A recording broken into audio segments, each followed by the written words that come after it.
Going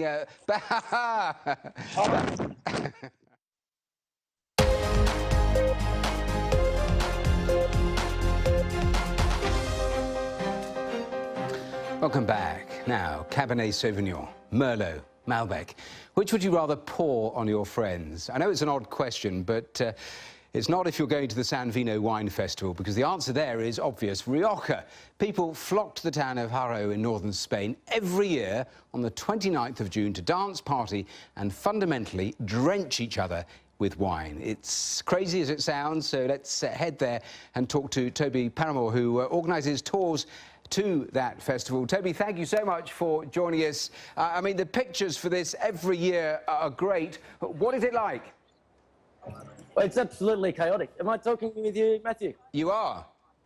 It's a big, joyous, amazing festival where a lot of people, young and old, from all different countries come together and waste a whole lot of beautiful wine, but all for the fun of it, Matthew.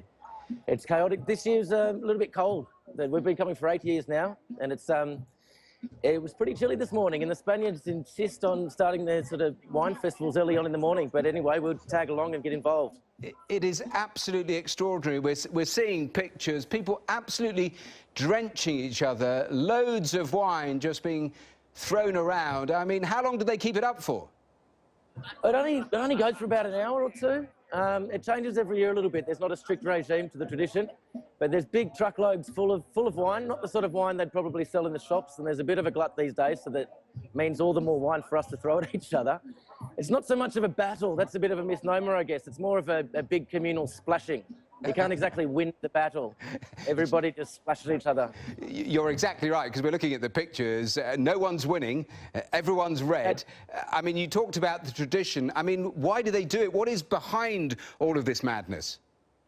It's a little bit contentious, Matthew. It's a legend, and the towns are sort of famous for propagating these legends. The story goes, the most popular one, I guess, that we'll just jump on the back of, is that in the 13th century it was a sort of tradition to demarcate at the border between a couple of towns. They'd soak cloths in red wine and make a bit of a border there, but then that sort of turned into a fun day out because it happens to lie on San Pedro's Day. And basically, a bit like everything around these parts, everything's a celebration, even if it started with a serious intention.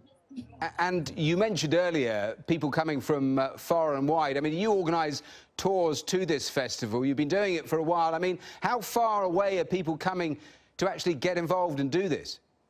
We need sort of all the promotion for the event as possible, because it's not a very well-known event, but we've had a group of Nepalese here this week. We've had some Brazilians.